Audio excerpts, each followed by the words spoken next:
Justin Trudeau and his Liberals eyeing a pair of Netflix taxes. I'm Brian Lilly with the Rebel.media. There's an old saying that sums up the left-wing view of dealing with business from a government perspective. If it moves, tax it. If it keeps moving, regulate it. If it stops moving, subsidize it.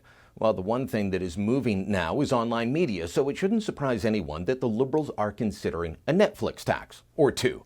I mean, after all, former Prime Minister Stephen Harper did warn about all of this in the last election. Something you might not know about me is that I love movies and TV shows. One of my all-time favorites is Breaking Bad. It's even available on some online streaming services if you've never seen it. But I'm running for Prime Minister. So why am I talking to you about TV shows? Because some politicians want to tax digital streaming services like Netflix and YouTube. Some have even called on us to introduce a Netflix tax.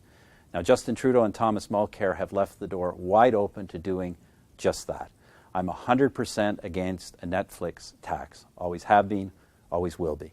And of course, for that, Harper was mocked. Well, now, the warning's actually coming true. We've got two different headlines, two different stories from two different news organizations, citing documents from two different departments, looking at two different taxes the Liberals could impose on Netflix and other online streaming services. CBC's story is just out. The Globe's came out about a week ago.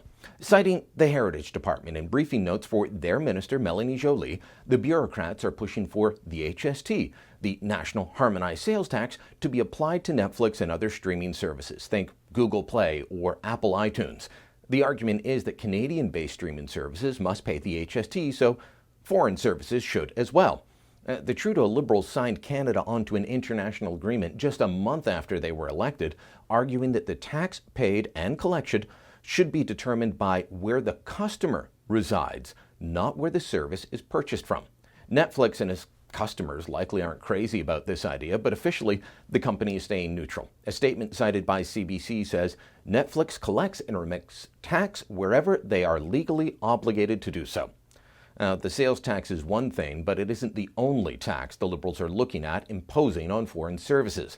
The Globe and Mail reports that the Privy Council office, this would be the Prime Minister's own department, held focus groups on a number of issues in a report released last November. One of the issues, how to get more money out of your pocket to pay for Canadian culture.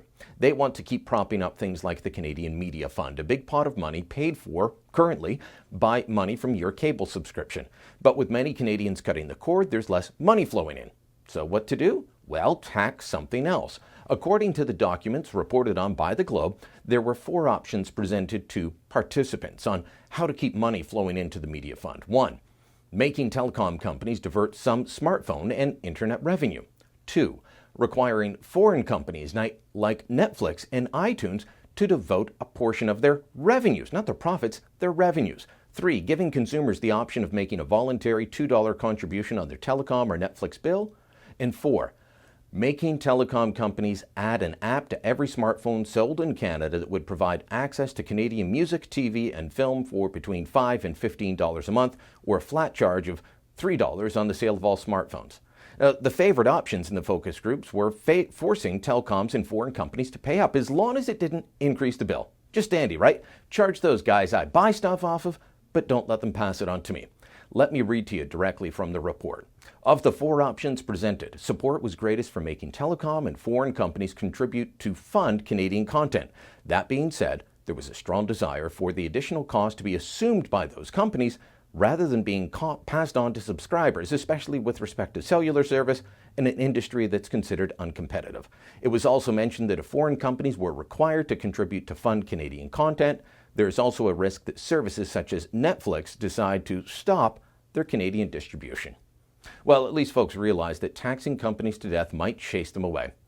For decades now, Canadian cultural policy has followed the maxim I stated at the top. If it moves, tax it, keeps moving, regulate it, stops moving, subsidize it. We've taxed the successful to subsidize the unsuccessful, and it has created an industry that is stagnant in many ways, that can't adapt, that relies on handouts from government agencies. And now the Liberals are looking at bringing the same business model to the online digital age. If they do, don't expect things to last long as they are currently. So you better get your binge watching in now.